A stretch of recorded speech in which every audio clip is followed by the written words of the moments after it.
The Battle of Walaja was a battle fought in Mesopotamia in May 633 between the Rashidun Caliphate army under Khalid ibn al-Walid and Al-Muthanna ibn Haritha against the Sassanid Empire and its Arab allies. In this battle, the Sassanid army is said to have been at least 3 times the size of the Muslim army. Khalid decisively defeated the numerically superior Sassanian forces using a variation of the double envelopment tactical maneuver, similar to the maneuver Hannibal used to defeat the Roman forces at the Battle of Cannae. However, Khalid is said to have developed his version independently. Prelude. Prophet Muhammad died on 8 June 632. Abu Bakr succeeded him as first caliph. Abu Bakr's caliphate lasted for 27 months, during which he crushed the rebellion of the Arab tribes throughout Arabia in the successful campaign against apostasy and restored the authority of Medina over Arabia. Once the rebellions had been put down, Abu Bakr realized that the Sassanid Empire and the Byzantine Empire both threatened the borders of the nascent Muslim state and that passiveness would only lead to invasion. He therefore launched campaigns against the Sassanid Empire and the Byzantine Empire, setting in motion a historical trajectory that in just a few decades would lead to one of the largest empires in history.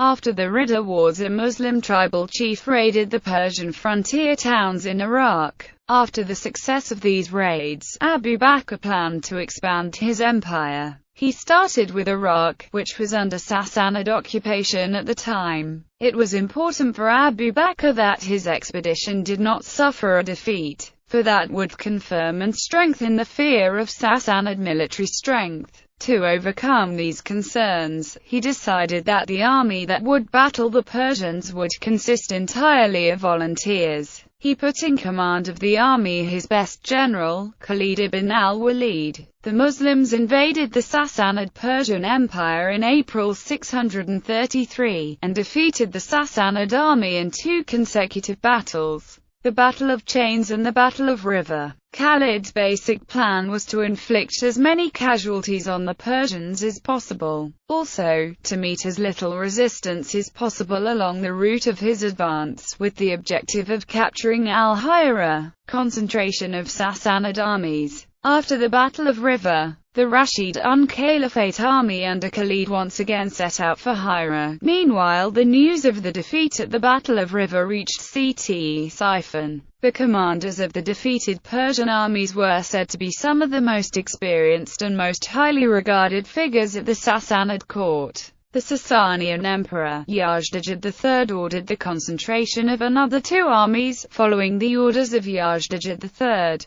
Sassanid forces began to gather at the imperial capital. They came from all towns and garrisons except those manning the western frontier with the Byzantine Empire. In a few days the first army was ready. The Sassanid court expected the Muslims to proceed along the Euphrates to northwestern Iraq, as they knew that the Muslim force would not move away from the desert, which they were expected to use to retreat to, in case of defeat. Expecting the Muslim army to move west, Yazdijid III picked Walaja as the place at which to stop Khalid ibn al-Walid and destroy his army. The first of the new Sassanid armies raised at Ctesiphon was placed under the command of Andarzaha, governor of Khorasan province. Andarzaha was ordered to move his army to Walaja, where he would soon be joined by the Second Army. He set off from Ctesiphon, moved along the east bank of the Tigris, crossed the Tigris at Kaskar, moved southwest to the Euphrates, near Walaja, crossed the Euphrates and established his camp at Walaja. On his way to Walaja, the Persian general picked up thousands of Arabs who were willing to fight under his standard. He had also taken command of the remnants of the army that had fought in the battles of River and Chains.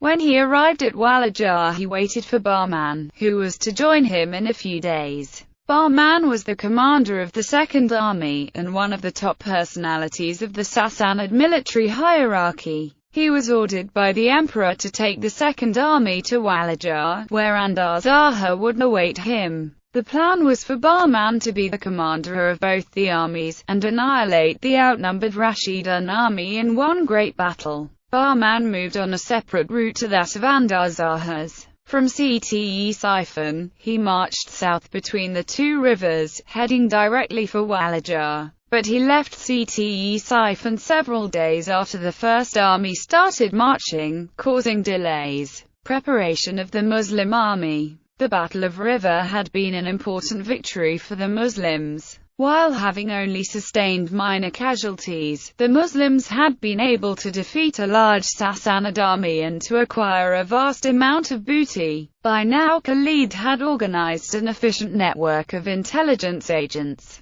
The agents were local Arabs who were hostile to the Persians. The agents informed Khalid about the concentration of new Sassanid armies in the area of Walaja and the much greater numbers. Khalid had to get to Hira, and Walaja was directly on his route. With an army of about 15,000 men, Khalid set off in the direction of Hira, moving at a fast pace along the southern edge of the Great Marsh. A few days before Bahman was expected, Khalid's army arrived and camped a short distance from Walaja. Great numbers of Sasanian Persians who had fled from earlier battles took up arms again. The survivors of the Battle of Chains joined Karen and fought at the Battle of Riva. The survivors of the Battle of Riva joined Andar-Zaha and were now encamped at Walaja. The Muslims faced two challenges, one strategic and one tactical. The strategic. Two Sassanid armies were about to combine to oppose them. To solve this problem, the Muslim commander-in-chief, Khalid ibn Walid, determined to advance rapidly, fight, and eliminate one army before the other army arrived on the scene. The tactical. Prevent enemy warriors from escaping the battlefield to regroup and continue fighting. To accomplish this, Khalid's plan was to trap and annihilate the Sassanid army on the battlefield. Khalid gave instructions to Suwaid bin Mukarrin to see to the administration of the conquered districts with his team of officials,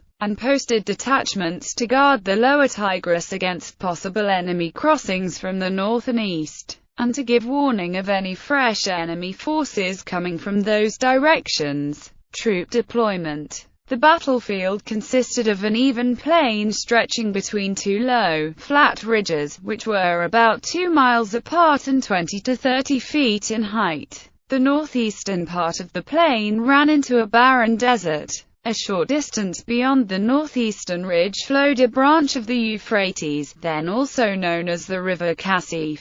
In May 633, the armies deployed for battle, each with a center and wings. The Muslim wings were again commanded by Azam bin Amra and Adi bin Hatim. The Sassanid commander, Andar-Zahab, deployed in the center of this plain, facing southeast, with the western ridge behind them, and their left resting on the northeastern ridge. Khalid formed his army facing the Sassanid army. The center of the battlefield was about 2 miles southeast of present Ain al-Mahari, 35 miles southeast of present Najaf, and 6 miles southeast of present Ash-Sinafia. The Sassanid cavalry was heavily outnumbered by the Muslim cavalry. It was mainly composed of heavy cavalry and was stationed behind the wings, guarding the flanks. Khalid had 5,000 cavalry and 10,000 infantry with him. Knowing that his cavalry outnumbered the Persian cavalry, he designed his grand maneuver. His plan was the total encirclement of the Persian army using his superior cavalry. Rather than launching his cavalry via the flanks, Khalid made use of the terrain, and positioned a part of the cavalry behind the western ridge of the battlefield. Khalid divided his cavalry into 2 regiments of about 2,000 men each, sending in behind the western ridge the night before the battle. They were instructed to attack the Persian rear at Khalid's signal. The battle. Khalid faced the Sassanids with about 5,000 cavalry and 10,000 infantry. Cavalry were divided into 2 equal divisions and deployed at the flanks. The strategy of the Persian commander-in-chief, Andar-Zahab, was to go on the defensive and let the Muslims charge first. He planned to hold off their attacks until they were worn out, then launch a counter-attack to rout the weary Muslim army. The first phase of the battle went according to Andarzaha's plan. Khalid ordered a general attack. The Sassanid army had reserves which they employed to replace their men in the front line, giving them the upper hand over the Muslim army and helping them to carry out their scheme to wear out their opponents.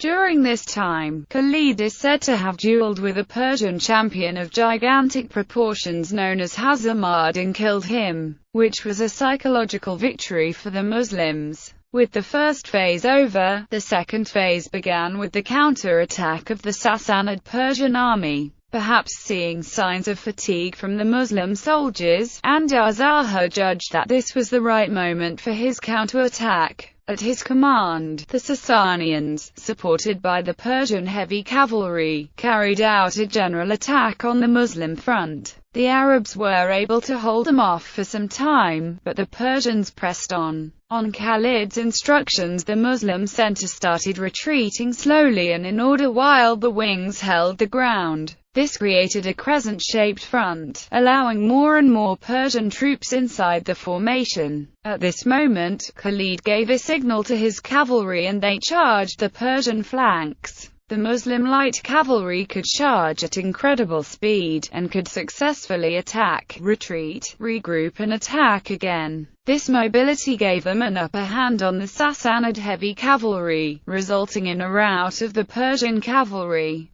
They attacked the flanks and rear of the Persian army and started encircling it. The main body of the Muslim army under Khalid ibn al-Walid resumed the attack against the Persian front, while at the same time extending its flanks to join with the cavalry and completely surround the Sassanids. The army of Andarzaha was caught in a trap and could not escape. Recoiling from the assaults that came from all directions, the Sassanid army gathered in an unwieldy mass, unable to use their weapons freely. The battle was over, with heavy casualties inflicted on the Sassanid army. Nevertheless, a few thousand imperial soldiers, and Andarzaha himself, managed to escape. Phase 1. Khalid launches a general attack on the Sassanid army. Phase 2. Sassanids launch a counter-attack. On Khalid's instructions, the Muslim center began a slow and orderly retreated, luring the Persian army inside the formation. Muslim cavalry attacked the Persian flank and rear, routing the Persian cavalry.